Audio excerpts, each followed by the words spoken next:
والصلاة والسلام على هادي الصراط الحكمة والهدى أشرفنا وأكرمنا محمد المصطفى.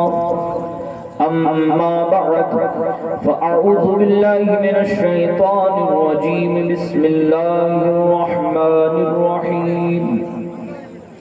قل إن كان آباؤكم وأبناؤكم وإخوانكم وأزواجكم وعشيرتكم وأموال اقترفتموها وتجارة تخشون كسادها ومساكن ترضونها أحب إليكم من الله ورسوله. آمنت بالله صدق اللہ العلی العظیم. تمام تعریفیں اللہ رب العالمین کے لیے ہی ہیں جو ہم سب کا رب ہے، جو خالق کل ہے، جو رب العالمین ہے. وہ تنے تنہا ہے، بے نیاز ہے، وہ اکیلا ہے، اس کی کوئی اولاد نہیں ہے، بیٹے بیٹیوں سے وہ پاک ہے. اس کی کوئی بیٹی نہیں، اس کا کوئی بیٹا نہیں، اس کو کسی نے جنا نہیں. وہ ہمیشہ سے ہے، ہمیشہ رہے گا. اللہ کی حمد و ثنا کے بعد ہم مصطفیٰ کریم صلی اللہ علیہ وسلم کی بارگاہ میں درود و سلام کا نذرانہ پیش کرتے ہیں. جو نبی ساری کائنات میں سب سے زیادہ فضیلت رکھتے ہیں، جو کائنات میں سب سے زیادہ حسین ہے، جو کائنات میں سب سے زیادہ باکمال ہے. اور آپ اور ہم جانتے ہیں کہ ان کا نام حضور احمد مجتبیٰ محمد مصطفیٰ صلی اللہ علیہ وآلہ وسلم ہے.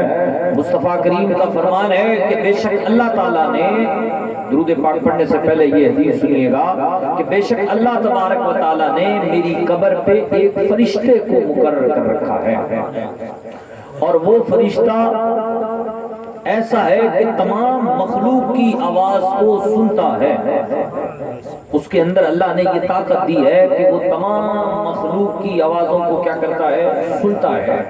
اللہ اللہ. مصطفیٰ کریم فرماتے ہیں اب تم چاہے دنیا کے کسی کونے سے بھی درود پڑھو تو وہ فرشتہ فلاں فلاں ابن فلاں نے یا رسول اللہ آپ پر درود بھیجا ہے یہ کہہ کر کے تمہارا درود مجھ تک پہنچاتا ہے.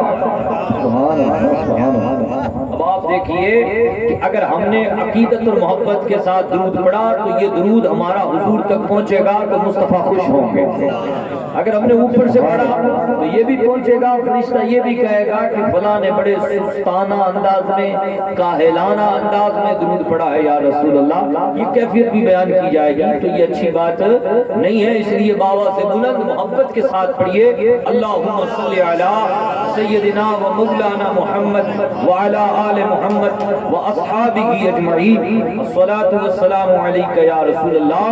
یہاں پر ایک بات غور کیجئے کہ اللہ تبارک و تعالیٰ نے حضور فرماتے ہیں کہ ایک فرشتہ میری قبر پہ، میرے روزے پہ مقرر کر دیا ہے جو مخلوق کی تمام باتوں کو سنتا ہے.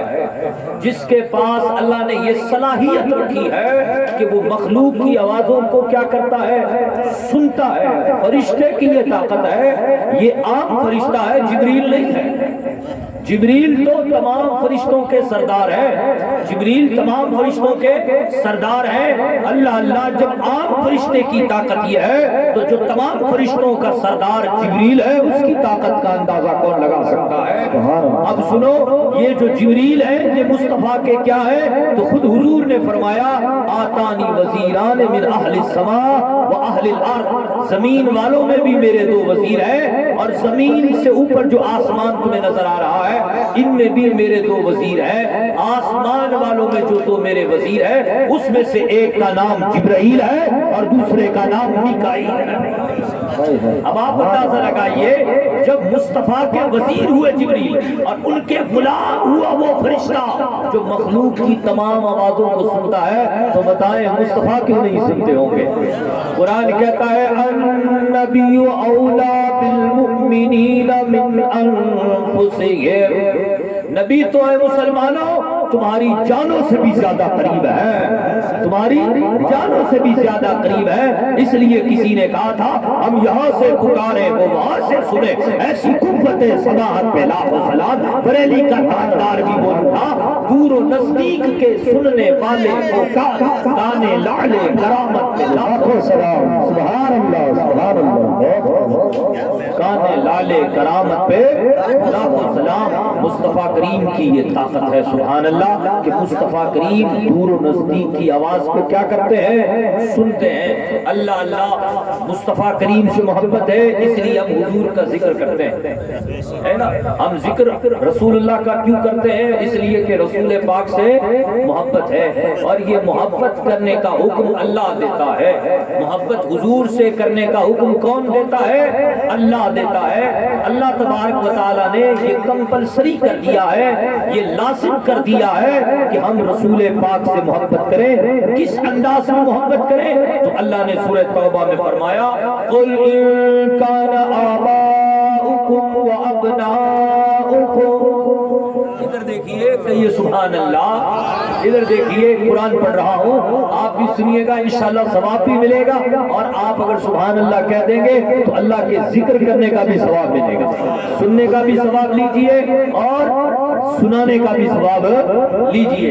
تو میں دوبارہ پڑھتا ہوں، اللہ پاک فرماتا ہے قُلْ إِن كَانَ آبَاؤُكُمْ وَأَبْنَاؤُكُمْ وَإِخْوَانُكُمْ وَأَزْوَاجُكُمْ وَعَشِيرَتُكُمْ وَأَمْوَالٌ اقْتَرَفْتُمُوهَا وَتِجَارَةٌ تَخْشَوْنَ كَسَادَهَا وَمَسَاكِنُ تَرْضَوْنَهَا أَحَبَّ إِلَيْكُمْ مِنَ اللَّهِ وَرَسُولِهِ وجهاد في سبيله فتربصوا حتى يأتي الله بأمره والله لا يهدي القوم الفاسقين۔ اللہ فرماتا ہے میرے حبیب آپ کہہ دیں کہ اگر تمہارا باپ، اگر تمہارے بیٹے، اگر تمہاری بیویاں، اگر تمہارے بھائی، اگر تمہارا خاندان، اگر تمہارا پسندیدہ مال، اگر تمہارا تجارت والا مال، اگر تمہارے خوبصورت مکانات، یہ سارا کچھ اگر تمہیں اللہ اور اس کے رسول سے زیادہ محبوب ہے، اللہ اور اس کے رسول سے زیادہ پسند ہے، تو سنو فتربصوا، تم تو کہہ رہے ہو کہ ہم مومن ہیں اللہ کی رحمت نازل ہوگی، تم تو کہہ رہے ہو کہ ہم مومن ہیں اللہ ہمیں جنت میں داخلہ عطا فرمائے گا، تم تو کہہ رہے ہو کہ ہم مومن ہیں اور ہم جنت میں جائیں گے، جہنم سے بچائے جائیں گے۔ اللہ فرماتا ہے کہ اگر تمہارے دل میں رسول اللہ سے زیادہ تمہارے بیٹوں کی محبت ہے،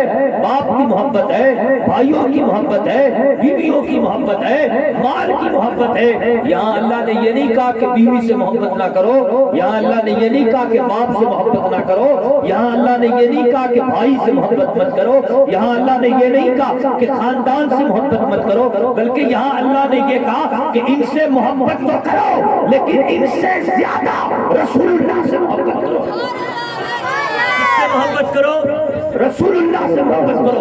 اگر تم رسول اللہ سے محبت نہ کر کے ان سے محبت زیادہ کر رہے ہو تو پھر تم یہ سوچ رہے ہو کہ اب بھی خدا کی رحمت نازل ہوگی، اب بھی آسمان سے فرشتے آئیں گے، اب بھی جو ہے ہماری عزتیں بحال ہوگی، ابھی ہم ذلتوں سے نکال دیے جائیں گے۔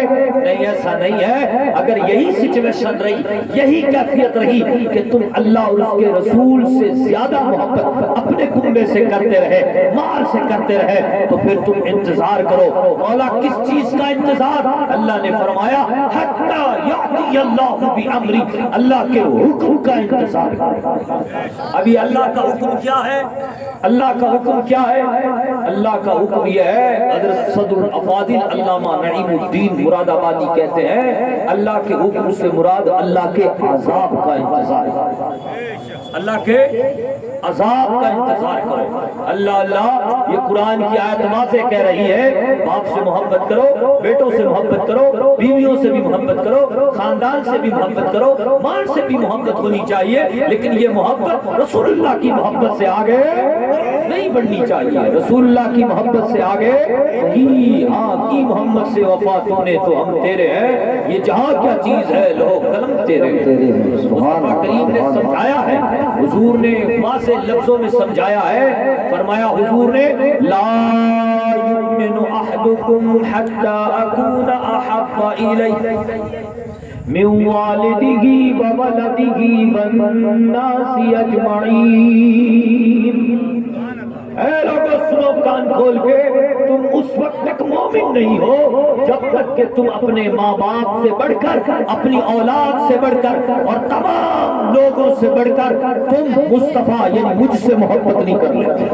حضور فرماتے ہیں اگر تم مجھ سے محبت اپنی اولاد سے بڑھ کے نہیں کر رہے، ماں باپ سے بڑھ کر اگر مجھ سے محبت نہیں کر رہے تو تم مومن نہیں ہو۔ تو دنیا دار تو ہو سکتے ہو پر مومن نہیں ہو۔ اللہ اللہ، اب ہمارے ذہنوں میں یہ آ سکتا ہے کہ یار محبت تو ہو جاتی ہے، یہاں تو قرآن اور حدیث تو اللہ اور اس کے رسول کی محبت کو تھوپ رہا ہے۔ قرآن تو یعنی حدیث تو یہ کہہ رہی ہے کہ تم پر ضروری ہے کہ تم رسول اللہ سے کیا کرو، محبت کرو۔ محبت تو ہو جاتی ہے۔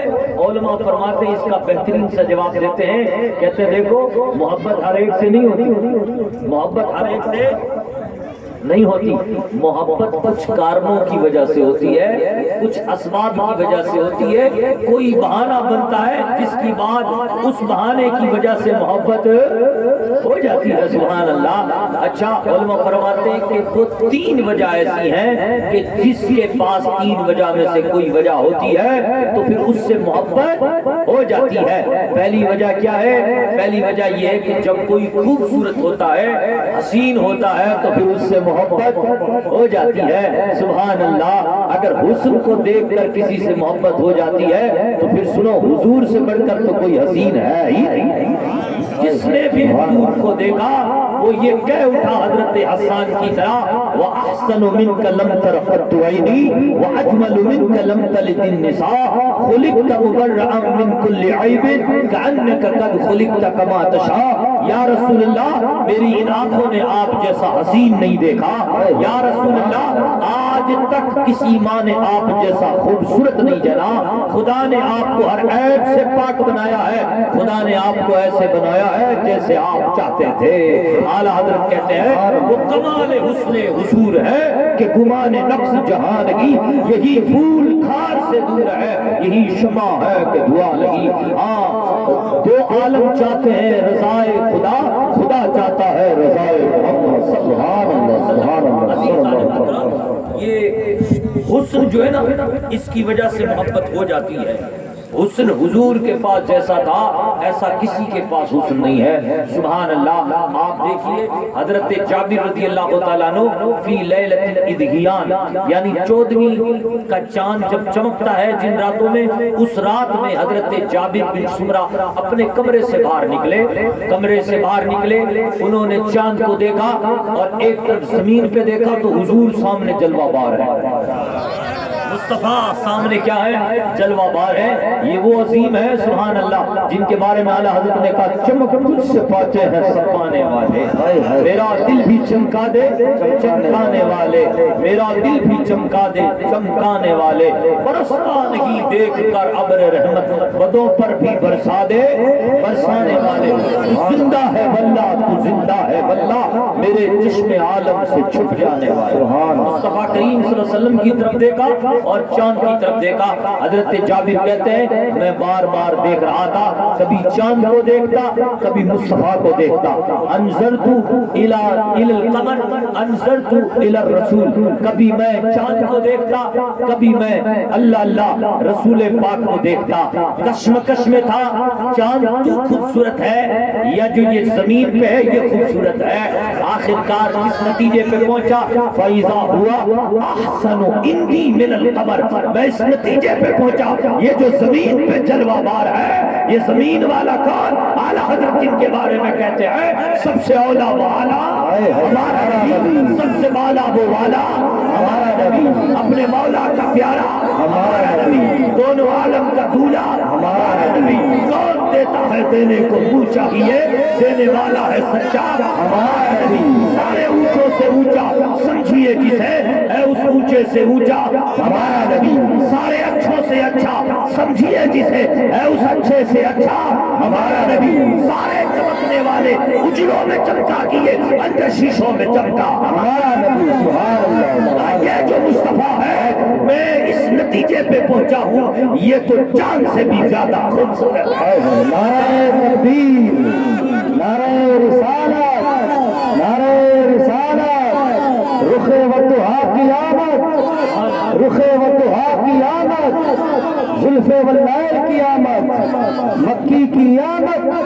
مدنی کی آمد نعرہ رسالت ایک بات اور بتا دوں اللہ اللہ حضرت جابر کس نتیجے پہ پہنچے اس نتیجے پہ پہنچے کہ نہیں مصطفیٰ چاند سے بھی زیادہ خوبصورت ہے چاند سے تشبیہ دینا یہ بھی کیا حساب ہے چاند میں تو تاج ہے مصطفیٰ کا چہرہ سبحان اللہ ایک بات اور بتاؤں حضرت عباس آئے حضور کی بارگاہ میں حضور کے چچا ہیں حضرت عباس کون ہے حضور کے چچا ہے ہاں حضور کی بارگاہ میں آئے حضور کی بارگاہ میں آئے کہنے لگے یا رسول اللہ میں نے آپ کے لیے کچھ لکھا ہے آپ کی تعریف میں کچھ لکھا ہے اللہ اللہ کیا اجازت ہے میں آپ کی تعریف میں وہ اشعار پڑھ کے سنا دوں مصطفیٰ نے سامنے سے پتہ کیا کہا مصطفیٰ نے فرمایا او میرے چچا خدا تیری پتی سی سلامت رکھے تیرے منہ کو سلامت رکھے مطلب کیا ہوا مطلب یہ ہوا جس منہ سے مصطفیٰ کی عظمت بیان کی جاتی ہے جس منہ سے مصطفیٰ کی تعریف بیان کی جاتی ہے مصطفیٰ نے گارنٹی دے دی مصطفیٰ جان رحمت نے گارنٹی دے دی وہ منہ ہمیشہ سلامت رہے گا سبحان اللہ ہمیشہ سلامت رہے گا تو حضور کی تعریف کرنے میں کنجوسی نہیں کرنی حضور کی تعریف کرنے میں کنجوسی بھائی کیوں کریں ہم کنجوسی جب اللہ خود اپنے حبیب کی تعریف کر رہا ہے اللہ خود اپنے حبیب کی تعریف کر رہا ہے اور پھر سنو اللہ نے جتنی شانیں دی جتنی شانیں انبیاء کو دی وہ ساری شانیں اپنے حبیب کو عطا فرما دی ساری شانیں اللہ نے کس کو عطا فرما دی اپنے حبیب کو عطا فرما دی اس لیے کسی نے کہا حسن یوسف دم عیسیٰ ید بے زدار آنچے ہما خوب ادار تو تنہا داری آپ دیکھو حضرت آدم علیہ السلام کو اللہ نے بنایا حضرت آدم پہلے انسان ہے کہ نہیں ہے حضرت آدم کون ہے سارے بولیے گا پہلے انسان ہے پہلے نبی ہے اس روئے زمین پر پہلے انسان ہے آدمیوں کا سلسلہ حضرت آدم سے چلا جب اللہ نے حضرت آدم کو بنایا نا تو فرشتوں سے کہا فرشتوں تم آدم کو سجدہ کرو جیسے کہ اللہ پاک خود فرماتا ہے وَإِذْ قُلْنَا لِلْمَلَائِكَةِ اسْجُدُوا لِآدَمَ اور یاد کرو جب ہم نے فرشتوں سے کہا فرشتوں آدم کو سجدہ کرو فرشتوں نے کیا کیا حضرت آدم کو سجدہ کیا فرشتوں نے حضرت آدم کو سجدہ کیا اب ذرا یہاں دیکھو اللہ نے اس شان کے بدلے مصطفیٰ کو کیا شان عطا فرمائی وہاں شان یہ بہت بڑی شان ہے کہ اللہ نے فرشتوں سے کہا فرشتوں حضرت آدم کو کیا کرو سجدہ کرو یہ بہت بڑی شان ہے لیکن جب اللہ نے اپنے حبیب کو بنایا اور حبیب کے بارے میں یہ فرمایا سنو ان اللہ وملائکتہ یصلون علی النبی بے شک اللہ اور اس کے فرشتے نبی پر درود بھیجتے ہیں وہاں دیکھیے صرف فرشتوں نے حضرت آدم کو ایک بار سجدہ کیا یہاں دیکھیے فرشتوں نے صرف مصطفیٰ پہ ایک بار درود نہیں پڑھا وہ ہمیشہ پڑھ رہے ہیں وہ ہمیشہ پڑھ رہے ہیں دوسری بات وہاں صرف فرشتوں نے سجدہ کیا تھا یہاں فرشتوں کے ساتھ اللہ بھی اپنے نبی پہ درود پڑھ رہا ہے اللہ بھی اپنے نبی پر درود بھیج رہا یہ شان ہے اور پھر دوسرے لکھیں رئیس المفسرین ہے تفسیروں کے لکھنے والوں میں سردار ہے امام راضی کہتے ہیں کہ مصطفیٰ کریم صلی اللہ علیہ وسلم کا جو نور تھا نا وہ بابا آدم کی پیشانی میں چمک رہا تھا، اس لیے اللہ نے حکم دیا اے فرشتوں تم آدم کو سجدہ کرو۔ اچھا اس کی ایک اور مثال لیجئے، دیکھیے حضرت عیسیٰ علیہ السلام، ان کا ایک معجزہ قرآن میں موجود ہے۔ ایک سورت ہے قرآن کی سورہ مائدہ، قرآن میں 114 سورتیں ہیں اور ان 114 سورتوں میں ایک سورت ہے سورۃ المائدہ۔ کون سی سورت ہے؟ سورۃ المائدہ۔ مائدہ کا مطلب ہوتا ہے دسترخوان، مائدہ کا مطلب کیا ہوتا ہے؟ دسترخوان۔ تو اس میں حضرت عیسیٰ علیہ السلام نے اللہ سے دعا کی، ربنا انزل علینا مائدۃ من السماء، اے ہمارے رب آسمان سے دسترخوان نازل فرما۔ تو اللہ نے دسترخوان نازل فرمایا، اللہ نے ایک دسترخوان، اس دسترخوان پہ کھانا تھا، سبحان اللہ، اس دسترخوان پہ کھانا تھا، اس دسترخوان پہ کیا تھا؟ کھانا۔ دسترخوان کی بات آئی تو امام اہل سنت کا ایک شعر یاد آ گیا۔ امام اہل سنت کہتے ہیں آسمان خاں زمین خاں زمانہ مہماں صاحب کھانا لقب کس کا؟ یا رسول اللہ تیرا۔ مطلب یہ ہے یہ آسمان بھی دسترخوان ہے، یہ زمین بھی دسترخوان ہے، اور یہ پورا زمانہ یا رسول اللہ آپ کا مہمان ہے، اور آپ اس دسترخوان کے کیا ہے؟ مالک ہے۔ اللہ اللہ، دسترخوان نازل ہوا، بہت بڑا معجزہ ہے حضرت عیسیٰ کا۔ دسترخوان نازل ہوا، اس دسترخوان پہ 7 مچھلیاں تھی۔ کتنی؟ سارے بولیے گا، کتنی مچھلیاں تھی؟ روٹیاں تھی 7 مچھلیاں، 7 روٹیاں۔ اس ایک دسترخوان پہ جس پہ 7 روٹیاں تھی، 7 مچھلیاں تھی حضرات، اللہ اللہ 100 سے زائد لوگ اس دسترخوان پہ، صرف 7 روٹیوں والے دسترخوان پہ سیراب ہو کر کے اٹھ کھڑے ہوئے، پیٹ بھر گیا۔ اور اللہ نے، اچھا یہ لوگ کہتے ہیں آج کل وہابی قسم کے جو لوگ ہوتے ہیں نا، آج کل ظاہر سی بات ہے موبائل کا دور دورہ ہے، تو لوگ کہتے ہیں کہ دیکھو ایسا ہے، تیسری عید تو اسلام میں ہے ہی نہیں، عیدیں تو کتنی ہیں؟ صرف 2 ہے۔ تم نے میلاد النبی کو بھی عید منا لیا ہے، لیکن سنو یہ بدبخت قرآن کا انکار کر رہے ہیں، یہ کہہ کر کے، کیونکہ اللہ نے جہاں دسترخوان کا ذکر کیا ہے نا، وہاں اللہ نے یہ کہا ہے عید لأولنا وآخرنا، یہ عید ہے اگلوں کے لیے بھی پچھلوں کے لیے بھی۔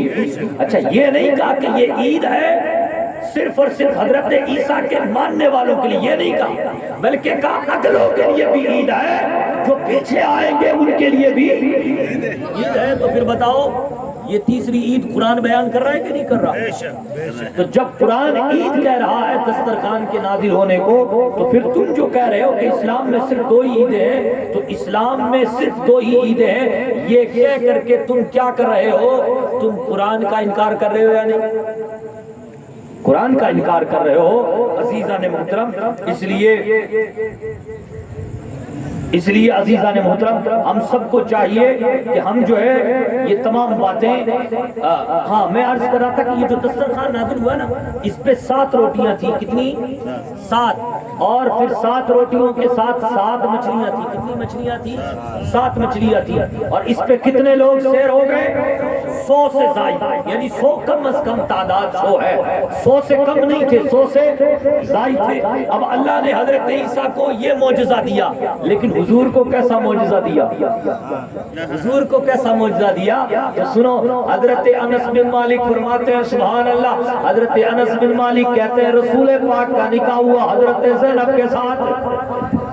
بولیے گا سبحان اللہ، سبحان اللہ بولیں گے تو یہ حدیث بیان کروں گا، سبحان اللہ بولیے سارے حضرات۔ حضرت زینب سے حضور کا نکاح ہوا، حضرت انس کہتے ہیں، تو حضرت انس کہتے ہیں کہ میری ماں نے کہا بیٹا میں نے یہ پنیر کا، اور یہ میں نے مکھن کا، اور یہ میں نے جو ہے نا گھی کا ایک حلوہ بنایا ہے، اب اس حلوے کو تو لے کے جا حضور کی بارگاہ میں۔ کس کی بارگاہ میں لے کے جا؟ حضور کی بارگاہ میں لے کے جا، اور حضور سے کہنا میری ماں نے آپ کو سلام عرض کیا ہے، اور میری ماں کی طرف سے یہ چھوٹا سا تحفہ آپ اپنی بارگاہ میں قبول فرما لیں. سبحان اللہ. وہ ایک چھوٹا سا برتن ہے, اس چھوٹے سے برتن میں سبحان اللہ ایک تھوڑا سا حلوہ ہے, تھوڑا سا حلوہ ہے, چھوٹا سا برتن ہے, مصطفیٰ کریم کی بارگاہ میں لے جایا گیا. وہی بات جو ماں نے کہی تھی, حضرت انس نے حضور سے کہی, یا رسول اللہ میری ماں نے بھیجا ہے, قبول فرما لے. سلام بھی پیش کیا ہے, قبول فرما لے. مصطفیٰ کریم نے فرمایا انس بیٹا ایسا ہے, یہ حلوہ یہی رکھ دو اور جاؤ فلاں فلاں فلاں فلاں کو بلا کے لے آؤ. حلوہ یہاں رکھ دو, فلاں فلاں کو بلا کے لے آؤ. اور سنو انس, جو تمہیں مل جائے نا رستے میں اس کو بھی بلا لانا. نام بھی لیا کہ فلاں فلاں کو بلا لانا, لیکن ساتھ میں یہ بھی فرمایا کہ دیکھو انس, جو بھی تمہیں ملے, جو بھی تمہیں ملے اس کو بھی کہنا کہ حضور نے بلایا ہے کھانے کے لیے. سبحان اللہ. اب ہوا ایسا ہی, حضرت انس کہتے ہیں کہ میں جن جن کا حضور نے نام لیا تھا ان کو بلانے کے لیے چلا گیا, اور راستے میں آتے ہوئے اور جاتے ہوئے جو مجھے ملا ان سب کو میں نے ایک ہی بات کہہ دی, حضور نے کھانے کے لیے بلایا ہے, حضور نے کھانے کے لیے بلایا ہے. حضرت انس کہتے ہیں جب میں سب کو دعوت دے کر, سب کو بلاوا دے کر کے جب گھر آیا تو میں نے کیا دیکھا, حضور کا پیارا پیارا آنگن لوگوں کی تعداد سے بھرا ہوا ہے. اب جس سے حضرت انس بیان کرتے ہیں وہ سامنے سے کہتا ہے اے انس یہ تو بتا وہ سارے لوگ کتنے تھے, وہ سارے لوگ کتنے تھے. حضرت انس کہتے ہیں اللہ کی قسم مجھے اتنا یقین ہے وہ 300 سے زیادہ تھے. وہ کتنے تھے؟ 300 سے زیادہ تھے. کتنے تھے؟ وہ 300 سے زیادہ تھے.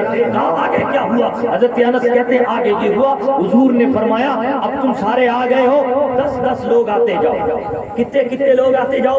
10 لوگ آتے گئے. حضور کے دیار میں بیٹھ کر اس حلوے کو تناول فرماتے گئے. تناول فرمانے کے بعد چل بسے, یوں 10 آتے کھا کے چلے جاتے, 10 آتے یوں کھا کے چلے جاتے. اس طریقے سے تھوڑے سے حلوے میں سبحان اللہ 300 سے زائد لوگ شکم سیر ہو کر اٹھ گئے.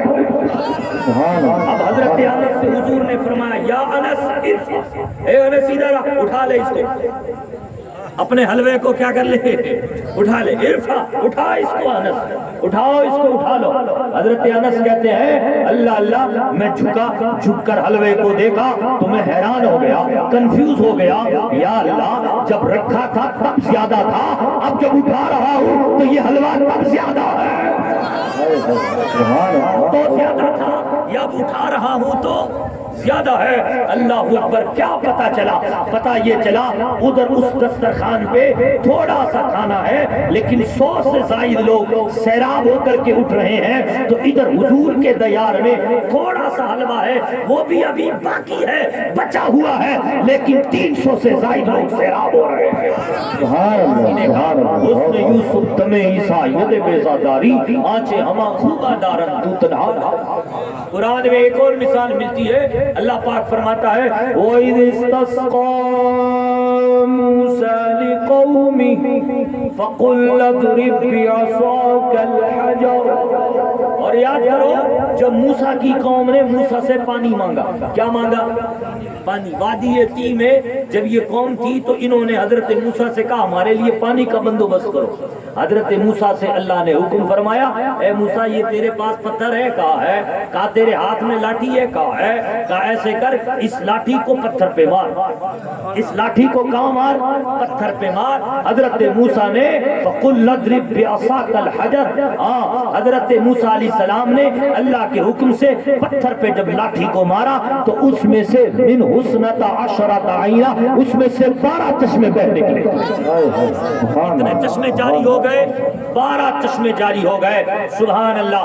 غور فرمائیے یہ جناب عالی کس قدر عظیم معجزہ ہے, کتنا عظیم معجزہ ہے کہ پتھر پر حضرت موسیٰ نے لاٹھی کو ماری تو لاٹھی کو مارنے کی وجہ سے کتنے چشمے نکلے؟ 12 چشمے نکلے. لیکن اس سے بھی عظیم ترین معجزہ یہ ہے جو حدیثوں میں ملتا ہے. صلح حدیبیہ کا مقام ہے. صلح حدیبیہ کے موقع پر حضور وضو کرنے جا رہے ہیں اور حضور کے سامنے ایک پیالہ ہے اور اس پیالے میں پانی موجود ہے. جیسے ہی حضور وضو کے لیے آگے بڑھے صحابہ دوڑ کے حضور کے پاس آئے تو حضور نے صحابہ کو اتنا جلدی آتے ہوئے دیکھا تو پوچھا پوچھا میرے جانثاروں اتنی تیزی کے ساتھ کیوں آئے ہو؟ صحابہ نے کہا یا رسول اللہ اللہ کی قسم ہے جس نے آپ کو حق کے ساتھ بھیجا ہے، یہ جو پانی آپ کے سامنے ہے اس کے علاوہ ہمارے پاس پانی نہیں ہے کہ ہم وضو کر سکیں، ہم پانی پی سکیں، صرف یہی پانی ہے۔ تب حضور نے کیا کیا؟ اللہ اللہ، روایتوں میں آتا ہے مصطفیٰ کریم نے اپنا مبارک ہاتھ جس کے بارے میں اللہ نے کہا وَمَا رَمَيْتَ إِذْ رَمَيْتَ وَلَٰكِنَّ اللَّهَ رَمَىٰ، اس مبارک ہاتھ کو جس مبارک ہاتھ کے بارے میں اعلیٰ حضرت امام اہل سنت کہتے ہیں اس بارے دعا جس کو بارے دو عالم کی پرواہ نہیں، اس بازو کی قوت پہ سبحان اللہ۔ مصطفیٰ نے اپنا مبارک ہاتھ اس پیالے میں ڈالا، اس پیالے میں جب ڈالا تو پھر پیالے میں سے پانی ایسے نکلا جیسے کہ چشمے جاری ہو گئے ہوں۔ سبحان اللہ، کیا چشمے جاری ہو گئے ہوں۔ تو اس پر جس نے یہ واقعہ سنا تھا وہ کہنے لگا اچھا آپ یہ بتائیں کہ اس وقت آپ کتنے لوگ تھے؟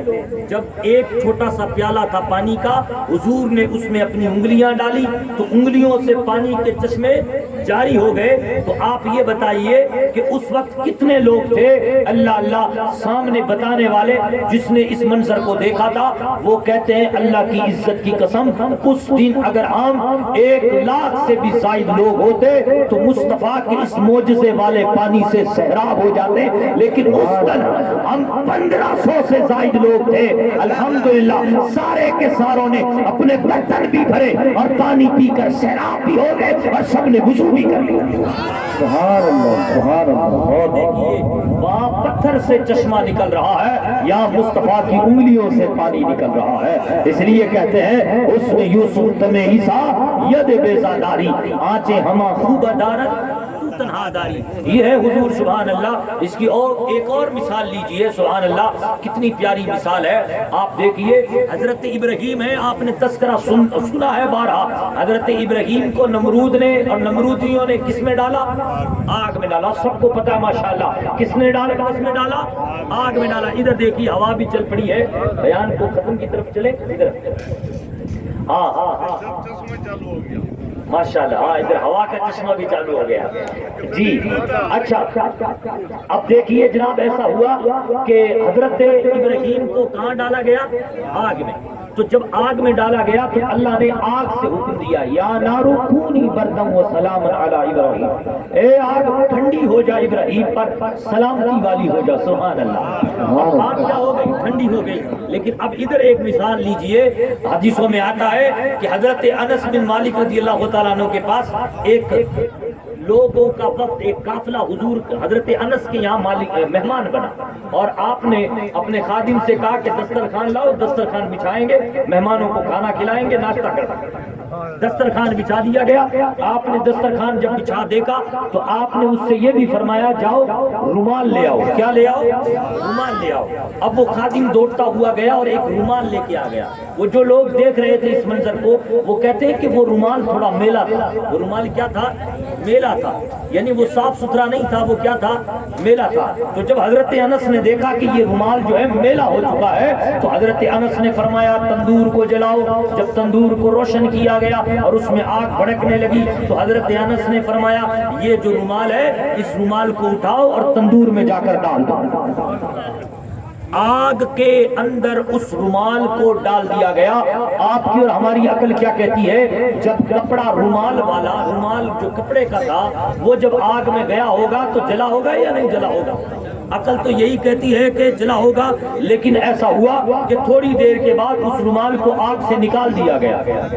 نکالا تو وہ آگ نے جلایا نہیں اس رومال کو، بلکہ وہ رومال جو تھا وہ دودھ سے زیادہ سفید ہو گیا، وہ دودھ سے زیادہ سفید ہو گیا۔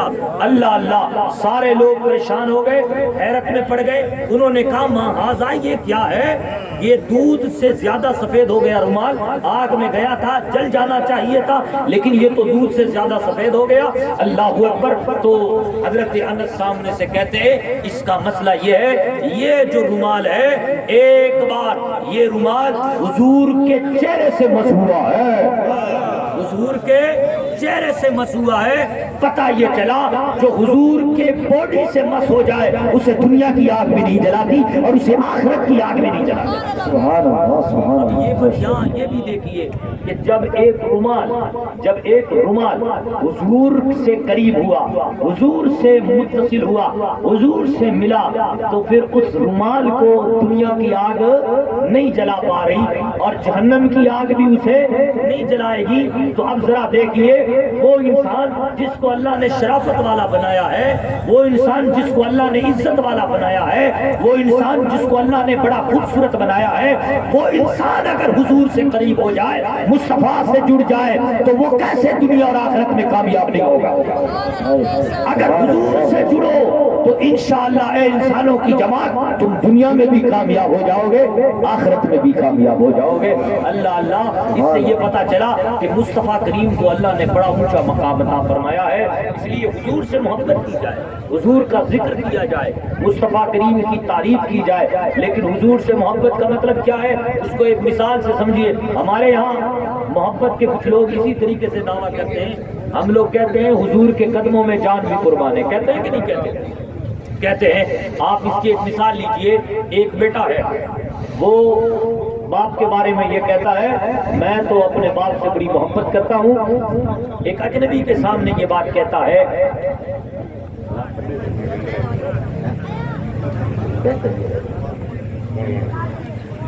چلے تمامی حضرات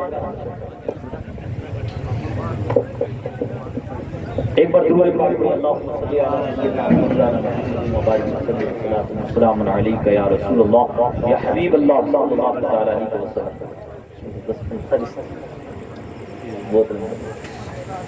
تو عزیزان محترم، میں یہ عرض کر رہا تھا کہ دیکھیے ایک انسان اگر حضور سے جڑ جائے تو سبحان اللہ وہ دنیا اور آخرت میں کامیاب ہو جائے گا۔ جب ایک رومال حضور سے جڑا تو وہ جہنم کی آگ سے بھی بچ گیا، دنیا کی آگ سے بھی کیا ہو گیا؟ بچ گیا۔ تو آپ ایک اندازہ لگائیے کہ آج کل ہم لوگ کہتے ہیں کہ حضور سے محبت ہے اور ہماری محبت کچھ اس انداز کی ہے جیسے کہ ایک بیٹا باپ کے بارے میں کہتا ہے، ایک اجنبی سے جب ملتا ہے تو کہتا ہے کہ میرا باپ بہت اچھا ہے، میں اپنے باپ سے بہت پیاری اور بہت ساری محبت کرتا ہوں۔ اسی طریقے سے جب دوبارہ ملا تو باپ کا تذکرہ ہوا اور باپ کا تذکرہ ہوتے ہوئے باپ کے بارے میں کہنے لگا کہ دیکھو دیکھو میں تو اپنے باپ پہ جان کو نچھاور کرتا ہوں، میرا باپ میرا آئیڈیل ہے۔ اللہ اللہ، تیسری بار پھر ملا تو کہنے لگا میرا باپ بڑا کامدار آدمی ہے، میرا باپ تو ایسا ہے کہ میں جب سامنے جاتا ہوں تو شرم سے نظریں جھکا لیتا ہوں، میرے باپ کے چہرے پہ روب بڑا ہے۔ اب یہ بیچارہ اجنبی آدمی بیٹے سے ملا اور ایک دن تیسری ملاقات کے بعد چوتھی جو ملاقات تھی وہ باپ سے ہو گئی۔ باپ کے سامنے جب ملاقات ہوئی پتا چلا کہ وہ جو سپوت بیٹا تھا وہ آپ کا تھا۔ باپ نے کہا وہ میرا تھا، کمال کا رتبہ پایا ہے آپ نے بڑا رتبہ پایا ہے، آپ کو خدا نے ایسی اولاد عطا فرمائی ہے جو آپ سے بڑی محبت کرتی ہے، جو آپ سے بڑی محبت کرتی ہے۔ کہا کیسے محبت کرتی ہے؟ کہا وہ بیٹا تمہارا مجھے ملا تھا، وہ کہنے لگا میں تو باپ پہ نچھاور ہونے کا جی کرتا ہے، میں تو باپ کا چہرہ دیکھتا رہوں، میرا دل ایسا کرتا ہے۔ اس طریقے کی اس نے بات کی تھی تو باپ سامنے سے کہتا ہے تو بھی اس کے بہکاوے میں آ گیا، وہ بڑا فنکار قسم کا آدمی ہے، وہ تو میرا خرچہ بھی نہیں دیتا، وہ تو مجھے عزت بھی نہیں دیتا، میرے سامنے جب بیٹھتا ہے تو آنکھ دکھاتا ہے، میرے سامنے جب بیٹھتا ہے تو کیا دکھاتا ہے؟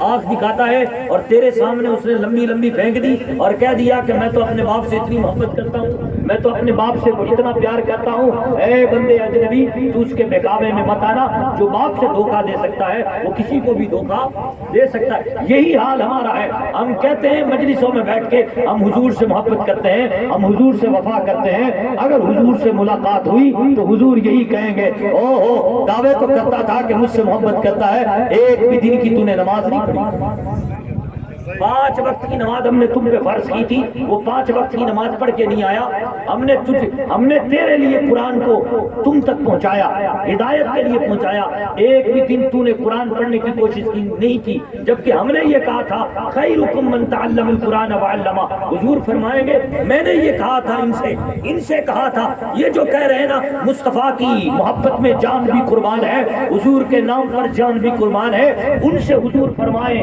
کہ اے بندے تو اتنی بڑی بڑی باتیں کرتا تھا اور ہم نے ایک بات کہی تھی تم میں بہتر وہ ہے جو قرآن سیکھے اور سکھائے، لیکن تم نہ تو قرآن سیکھ کے آئے ہو نہ قرآن سکھا کے آئے ہو، بتاؤ کوئی جواب بن پائے گا؟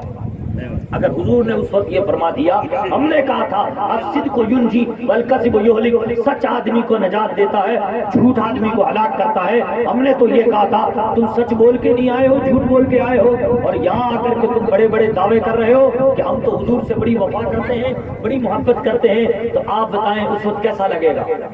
بڑا عجیب لگے گا کہ نہیں لگے گا؟ اللہ اکبر. ہمیں چاہیے کہ ہم مصطفیٰ کریم صلی اللہ علیہ وسلم کی سیرت سے، حضور کے کردار سے بھی محبت کریں. دیکھیے علماء اسلام نے یہ لکھا ہے کہ حضور پاک صلی اللہ علیہ وسلم کے 8 حق ہیں امت پر. کتنے حق ہیں؟ 8 ہیں. اس میں سے ایک حق ہے حضور کی تعریف کرنا. حضور کی تعریف کرنا یہ ایک حق ہے جو ہم ابھی کر رہے ہیں. اب باقی کتنے بچے؟ 7. تو 7 حق کون ادا کرے گا؟ بھئی ایک حق تو ہم ادا کر رہے ہیں حضور کا. وہ کیا کہ ہم حضور کی تعریف کر رہے ہیں. حضور کی محبت میں آ کر ہم نے لنگر بھی کھلایا لوگوں کو. حضور پاک صلی اللہ علیہ وسلم کا ذکر کرنے اور کروانے کے لیے ہم نے اکٹھا بھی ہوئے، مجلس بھی سجائی، حضور کی تعریف کر رہے ہیں. لیکن سنیے عزیزان محترم، جو 7 حق ہیں وہ کون ادا کرے گا؟ آپ دیکھیے وہ 7 حق کیا ہیں. اس میں سے ایک حق ہے اتباع رسول. ایک حق کیا ہے؟ اتباع رسول. اس کا مطلب یہ ہوتا ہے رسول اللہ کی پیروی کرنا. کس کی پیروی کرنا؟ رسول اللہ صلی اللہ علیہ وسلم کی پیروی کرنا. حضور کے طریقے کو اپنانا. مصطفیٰ کریم صلی اللہ علیہ وسلم کے طریقے کو صحابہ نے جیسے اپنانا ویسے اپنانا. سبحان اللہ. صحابہ نے کیسے اپنایا؟ حد کر دی صحابہ نے. تو حضرت ابو ہریرہ رضی اللہ تعالیٰ عنہ ایک جگہ سے گزر رہے تھے تو کچھ لوگ مل کر کے بیٹھ کر کے بھنی ہوئی بکری کو تناول کر رہے تھے، کھا رہے تھے. حضرت ابو ہریرہ کو دیکھ کر کے کہا یا ابا ہریرہ تفضل، آئیے آئیے ہمارے پاس آ کر کے بیٹھیے، بکری کھائیے. حضرت ابو ہریرہ نے کہا میں حضور کا رازدار ہوں، حضور کے ساتھ رہا ہوں، مصطفیٰ نے کبھی پیٹ بھر کے جو کی روٹی نہیں کھائی. تو جس آقا نے جو کی روٹی پیٹ بھر کے نہ کھائی ہو، اس کا غلام پیٹ بھر کے بھنی ہوئی بکری کو کیسے کھا سکتا ہے؟ صحابہ نے تو یہ حد پار کر دی، لیکن ہم نے تو سنت کی کوئی اہمیت ہی نہیں سمجھی. ہم نے تو مصطفیٰ کریم صلی اللہ علیہ وسلم کے طریقوں کا ویسے ہی ملا دیا. اللہ اکبر. حضور کے طریقے میں یہ آتا ہے کہ ایک خاتون تھی، ایک لیڈیز تھی. وہ لیڈیز کیا ہے کہ مسجد میں جھاڑو لگایا کرتی تھی. مسجد میں کیا لگاتی تھی؟ جھاڑو لگاتی تھی. مسجد میں صفائی کیا کرتی تھی کالی کلوٹی، اور تھی بیچاری غلام کنیز، اور تھی حبشیاں. جب اس کا انتقال ہوا تو مصطفیٰ کریم تو بزی تھے، حضور تو امام الانبیاء تھے، تو صحابہ نے کیا کیا کہ ان کو جنازہ پڑھ کے دفنا دیا. حضور کو اطلاع نہیں دی، اور حضور نے خود 2 دن کے بعد پوچھا کہ وہ خاتون نظر نہیں آ رہی، کہاں چلی گئی جو مسجد میں جھاڑو لگایا کرتی. پتہ یہ چلا جو مسجد میں جھاڑو لگاتا ہے، صرف جو مسجد میں کیا لگاتا ہے؟ صرف جھاڑو لگاتا ہے، مصطفیٰ اس پہ نظر کرم فرماتے ہیں. ہر کوئی کہتا ہے محتاج نظر ہے حال میرا، سرکار توجہ فرمائے.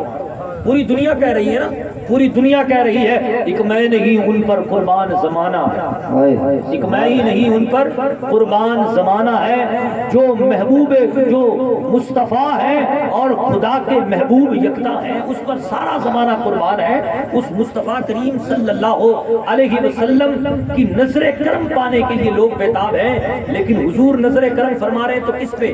اس پہ فرما رہے ہیں جو مسجد میں کیا کرتا ہے؟ جھاڑو لگا رہا ہے. اب آپ بتائیں آپ نے پچھلی بار یعنی لاسٹ ٹائم کب مسجد میں آ کے جھاڑو لگایا تھا؟ لاسٹ ٹائم آپ نے مسجد میں آ کے کب جھاڑو لگایا تھا؟ اور پھر مجلسوں میں بیٹھ کر ہم کیا کہتے ہیں؟ یا رسول اللہ نظر کرم فرمائے.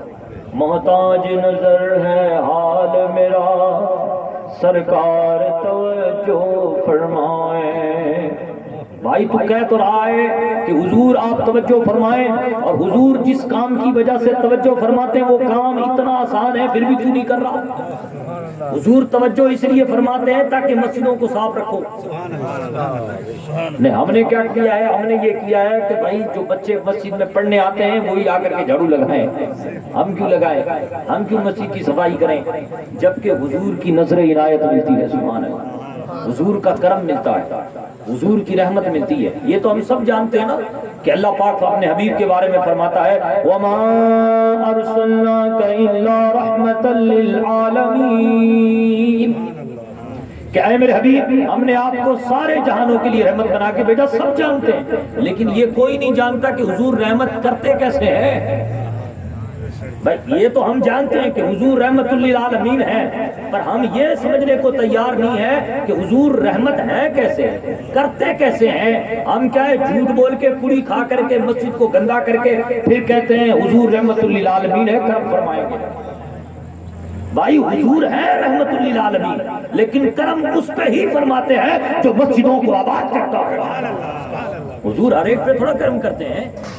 اگر ہر ایک پہ کرم کرتے تو ابو جہل مسلمانوں کے مرتا. حضور کا چچا تھا وہ. اچھا کمال یہ میں آپ کو بتاؤں حدیثوں میں ہے یہ بات, ابو جہل نے حضور کی پیدائش پہ خوشی منائی تھی اور وہ کفر پر مرا. کفر پر مرنے کے بعد اللہ کیا کہتا پتہ ہے قرآن میں واضح اللہ کا فیصلہ ہے جو کفر پر مرا اس کی ساری نیکیاں برباد. پہاڑ جتنی نیکیاں بھی لے کے آیا نا وہ ساری کے ساری کیا ہو گئی, برباد ہو گئی. لیکن ابو لہب کو اس عمل پہ ابھی بھی ثواب مل رہا ہے, جہنم میں ہے کوئی شک نہیں ہے. ابو جہل کہاں ہے, ابو لہب کہاں ہے, جہنم میں. ابو لہب کی بات کر رہا ہوں, ابو لہب جہنم میں ہے. قرآن کہتا ہے تبت یدا ابی لہب وتب ما اغنى عنه ماله وما كسب. تباہ ہو جائیں ابو لہب کے دونوں ہاتھ, وہ تباہ ہو ہی گئے. یہاں دونوں ہاتھ سے مراد اس کی ذات ہے کہ ابو لہب کی ذات برباد ہو جائے اور وہ برباد ہو ہی گیا اور اس کا مال اور اس کا کمایا ہوا اس کو بچا نہیں پایا. ہوا کیا سَيَصْلَى نَارًا ذَاتَ لَهَبٍ, وہ تو آگ کی چنگاری بنا, آگ میں جل نہیں رہا بلکہ آگ کی وہ حصہ اور پرزہ بنا جس کی وجہ سے پوری جہنم کی آگ کو پھکایا جاتا ہے. اس میں کوئی شک نہیں کہ ابو لہب جہنم میں ہے. لیکن ابو جہل نے یہ جو کام کیا تھا نا کہ حضور کی پیدائش میں خوشی کی تھی, آج بھی بخاری شریف کی حدیث ہے کہ اس کو خواب میں کسی نے دیکھا تو اس نے کہا جب سے تم سے آیا ہوں یعنی جب سے دنیا چھوڑی ہے تب سے لے کے اب تک جہنم کی آگ میں جل رہا ہوں, ایک لمحے کے لیے بھی سکون نہیں ملا, ایک لمحے کے لیے بھی سکون نہیں ملا. ہاں لیکن سوموار جب آتا ہے نا, پیر کا دن جب آتا ہے تو شہادت والی انگلی کو منہ میں ڈالتا ہوں تو سکون ملتا ہے, راحت ملتی ہے. کہا کیوں, کہا اس لیے کہ جب محمد میرا بھتیجا پیدا ہوا تھا تو میں نے بھتیجا سمجھ کر کے اپنی لونڈی صوبیہ کو جب اس نے بشارت دی کہ تمہارا بھتیجا محمد پیدا ہوا ہے تو میں نے اس خوشی میں اپنی لونڈی کو انگلی کا اشارہ کر کے کہا تھا تو آزاد ہے. اب آپ اندازہ لگائیے حضور کی ولادت کا یہ جو عمل ہے, میلاد منانے کا جو عمل ہے, یہ وہ عظیم عمل ہے سبحان اللہ کہ اگر بندہ کفر کی حالت میں بھی کرے تو اللہ تبارک و تعالیٰ اس کو کفر کی حالت والے پر بھی مرے تب بھی اس کو ثواب عطا فرماتے ہیں. اب آپ دیکھیے کہ ابو جہل ہے, میں عرض کر رہا تھا کہ مصطفیٰ کریم صلی اللہ علیہ وسلم اگر صرف نظر کرم یوں ہی فرما دیتے تو ابو لہب جو ہے نا وہ کبھی بھی کفر پہ نہیں مرتا. ہم اور آپ سمجھتے ہیں کہ صرف اور صرف ہم حضور کا ذکر کریں گے اور حضور کی طرف سے نظر کرم ہو جائے گا, ایسا نہیں ہے بلکہ حضور کی باتیں ماننی پڑیں گی. کیوں, اس لیے کہ اسلام نے جہاں یہ کہا ہے کہ مصطفیٰ رحمت للعالمین ہے وہاں اسلام نے یہ بھی کہا ہے کہ حضور کس طریقے سے رحمت للعالمین